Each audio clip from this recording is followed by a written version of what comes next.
Hello everyone, this is Serious Trivia, and today we're continuing our Zhuge Regency Let's Talk Lore series with episode 2 titled The Regent of Wu.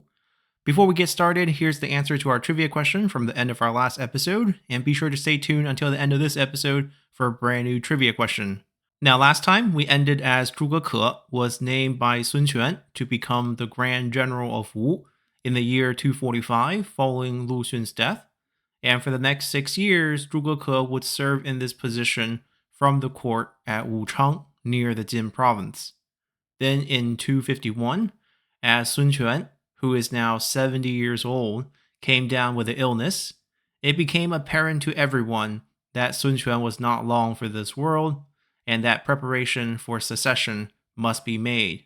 Given Sun Quan's long life, his eldest son and first crown prince of Wu, Sun Deng, has already passed away when he was just 33 years old.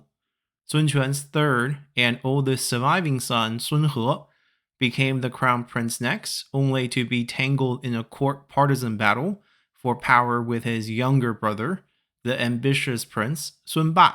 Their political battle deeply divided the Wu court for almost a decade before eventually drawing the ire from their father Sun Quan, who in 250, just a year prior to becoming ill, made the shocking decree to abolish Sun He as the crown prince while executing Sun Ba in a move that deposed both his third and fourth son.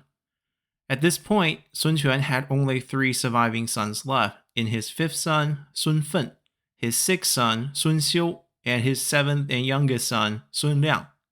Customarily, tradition would dictate that Sun Fen,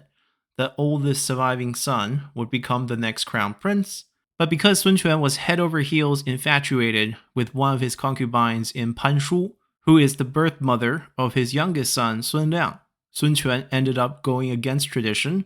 and logic, as he would go on to name his 8-year-old son, Sun Liang, to become the next crown prince of Wu, when he himself was already 69 years old that year. Sure enough, now plagued by an illness that even Sun Quan himself knew would cost him his life just a year later, the choice of Sun Liang over his 2 older brothers, who were both of age, suddenly became an incredible burden for the kingdom of Wu, as now on top of succession, there was the matter of regent selection, as Sun Liang, who hasn't yet turned 9, can't actually rule the kingdom. So, on the advice of the collective opinion of the Wu imperial court, Sun Quan summoned Zhuge to Jianye, as the court felt that Zhuge would be the best choice for regent given his reputation, clan prestige, and senior status at court, even though Sun Quan had his doubts as he felt Zhuge was too self-assured and borderline arrogant to become a wise regent. But with no better alternative, Sun Quan hesitantly agreed, as in late 251, Grand General Zhuge along with the Chief Imperial Secretariat Sun Hong, would be both made into grand tutors in a move that symbolized their future regencies over the current crown prince, Sun Liang, as this assignment made both of them into Sun Liang's teachers. Now, Sun Hong, who was essentially an acting prime minister, given his position as the chief imperial secretariat, was a former supporter of Prince Sun Ba, which put him on opposite side politically with Zhuge, as the 2 political rivals had a long history of disagreement with each other.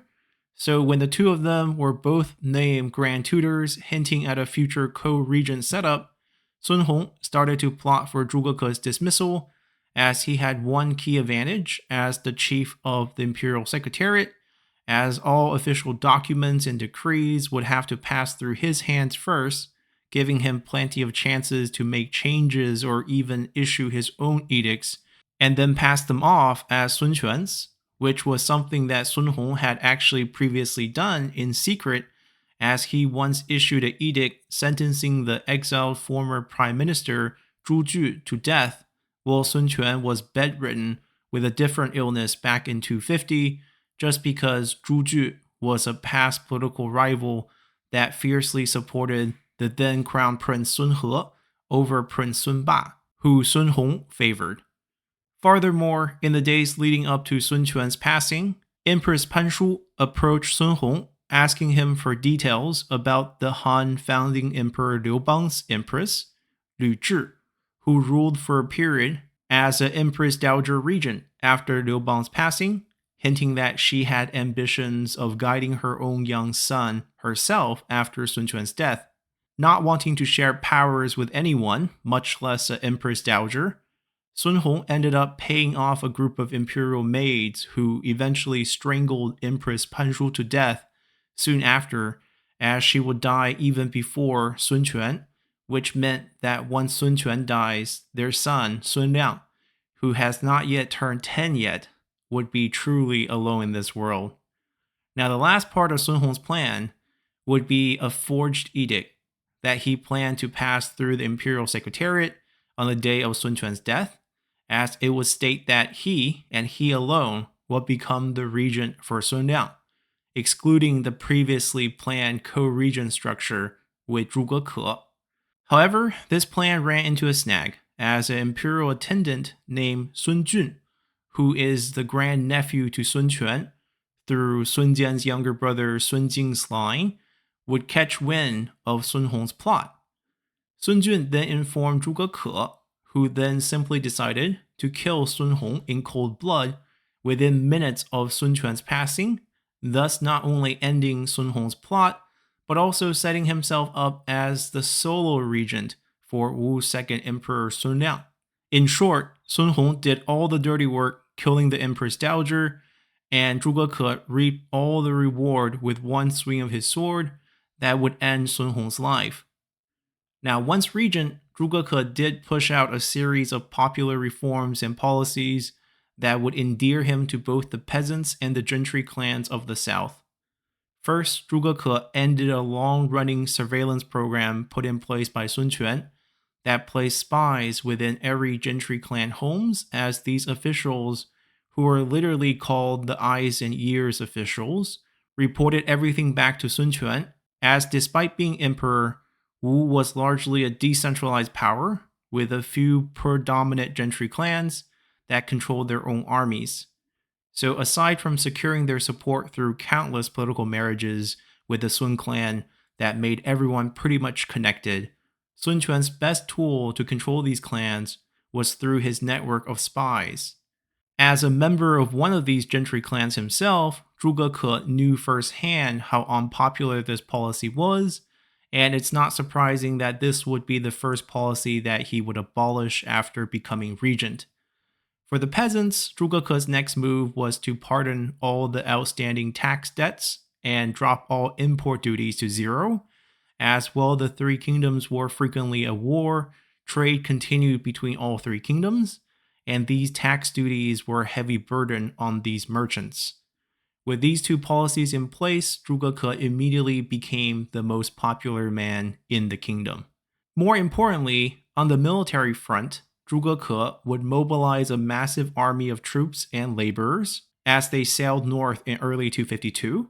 for Zhuge Ke wanted to complete the construction of the Dongxing Dam, a military project designed to give Wu better control over the north bank of the Yangtze River, as this will become a crucial military outpost on the Rushu River, whereas previously the Wu fortification here was at the mouth of the Yangtze River at a place called Rushu Kou. So pushing it north to the mountains right south of Hefei, this gave Wu much more control in this area and was seen as an invasion against Wei territory. And to secure this dam, two military forts were also constructed on each side of the Dongxing Dam, as General Liu Lue was put in charge of the eastern fort, while General Quan Duan manned the western fort. After the construction of the dam was complete, Zhuge Ke left behind 1,000 garrisons for each of the fort, while he and the rest of the Wu army and laborers returned back to Jianye. Now, this mobilization of troops north of the Yangtze River and the construction of the Dongxing Dam obviously irritated the kingdom of Wei, as they in turn would declare war on Wu in 252, as the Wei court, now under the control of Grand General Sima Shi, wanted to exploit this opportunity to capitalize on Sun Quan's recent passing.